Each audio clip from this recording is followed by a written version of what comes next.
true evil.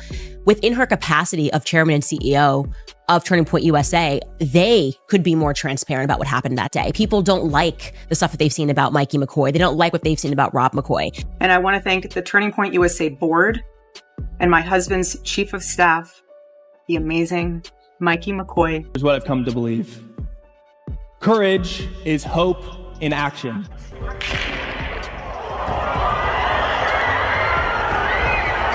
To people that Turning Point USA is continuing, and it is. I mean, we are so blessed to have more work than we even could ever dream of. I mean, it's beautiful. An unbelievable amount of emails from people that are convinced that Charlie's actually still alive, right? And it's not sad because those people are crazy. They're actually reacting to the lack of emotion and the lack of drive that is coming out of Turning Point USA to figure out who killed him.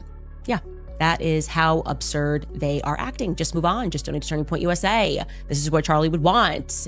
And that's his life. It began with a statement that sounded both confident and unsettling. There's nothing to hide. Those words, spoken by Erika Kirk, widow of Turning Point USA founder Charlie Kirk, marked the start of a storm that would engulf the political organization she now led. In the aftermath of tragedy, what was meant to be a message of strength and transparency became a spark that ignited doubt.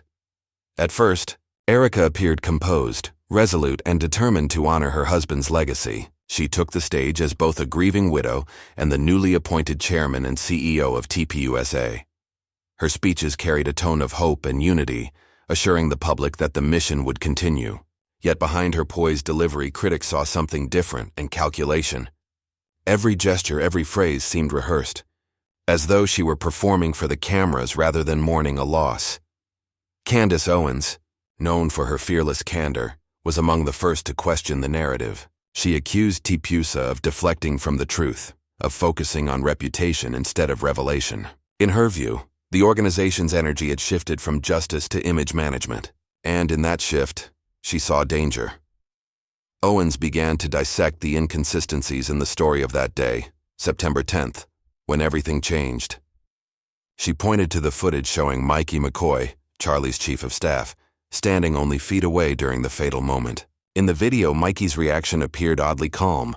Instead of rushing forward, he turned, lifted a phone to his ear, and walked away. To Owens and to many viewers, it didn't look like shock. It looked like foreknowledge. Soon the story deepened. Mikey's father, Pastor Rob McCoy, told a different version of events, saying his son had called him immediately after the incident. But then Erika contradicted that account, claiming she had spoken with Mikey first. Three narratives, none aligning. To the public, it felt like a play with multiple scripts. Owens emphasized that what seemed small, a pause, a reaction, a conflicting memory, was in fact monumental. It symbolized the fracture in truth itself. The video showed one thing, the words described another, and reality was left to interpretation. Forums exploded with frame-by-frame analyses, online detectives debating every movement and shadow.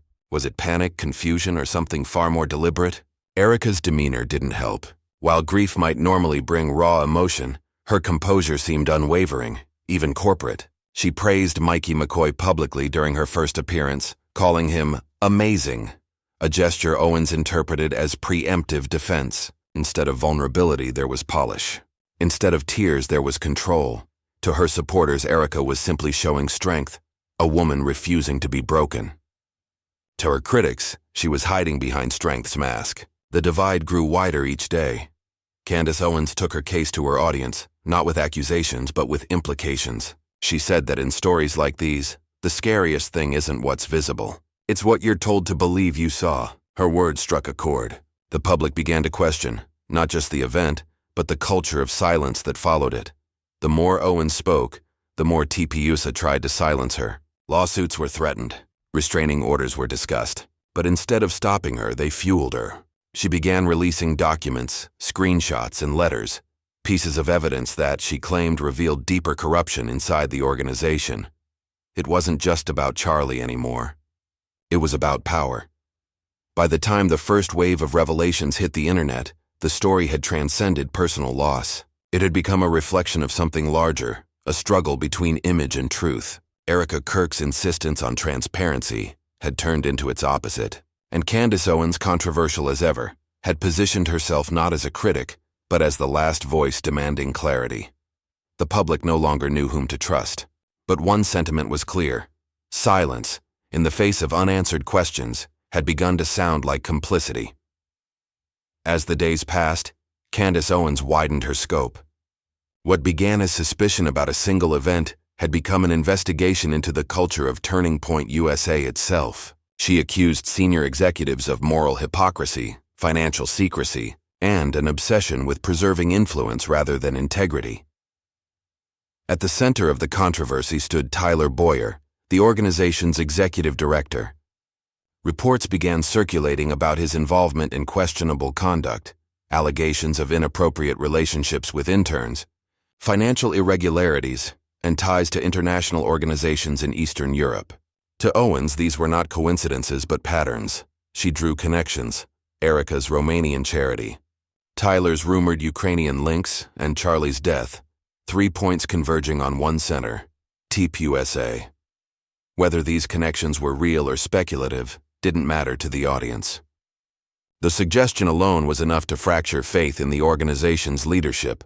When Texas State Representative Tricia Hope came forward claiming that Boyer had privately confronted her for questioning the official story, the suspicion only deepened. She had merely asked for clarity: the autopsy results, the evidence, the bullet everyone had mentioned but no one had seen. Instead of answers, she received hostility. Owens seized on this moment. If even simple questions were treated as threats, she asked, what did that say about transparency? Her commentary grew sharper, almost surgical. She questioned why references to key evidence had quietly vanished from official reports, why something so central to early media coverage had been scrubbed without explanation. In her broadcasts, Owens reminded viewers that censorship often wears the mask of decorum. When institutions claim to protect reputations, they may in truth be protecting themselves. Meanwhile, Erika Kirk carried on, appearing at events and speaking with optimism about the future. Her tone remained bright, her message consistent. TPUSA would continue Charlie's mission, but the contrast between her cheerfulness and the growing public distrust became impossible to ignore. Every appearance drew both applause and suspicion. Was she leading an organization or shielding one? The internet became the courtroom. Each tweet, video clip, and screenshot served as evidence for one side or the other. For every accusation Owens made, defenders countered with claims of jealousy or manipulation. Yet beneath the noise, the central question persisted. Why had so many crucial details disappeared? As the story spread, it no longer belonged to the individuals involved. It became a parable about influence, truth, and control. Candace Owens closed one of her final episodes with a sentence that hung in the air like a verdict. The truth doesn't need litigation. It just needs light, and for a moment everything stopped. Even those who disagreed with her felt the weight of those words. Because beyond the politics, beyond the speculation, there was an unspoken understanding. Something about this story remained unresolved. The narrative of Turning Point USA, once built on ideals of freedom and truth, now found itself trapped in its own contradiction. Silence had become its loudest statement. Whether Candace Owens was a whistleblower or a provocateur no longer mattered.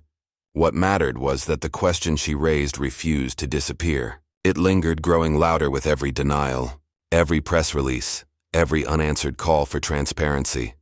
And as the lights dimmed on that chapter, one truth became undeniable. This was not the end of the story, only the point where all the hidden lines began to intersect. To ban cameras in the courtroom. How do you feel about that? There were cameras all over my husband when he was murdered. There have been cameras all over my friends and family mourning. There have been cameras all over me, analyzing my every move, analyzing my every smile, my every tear.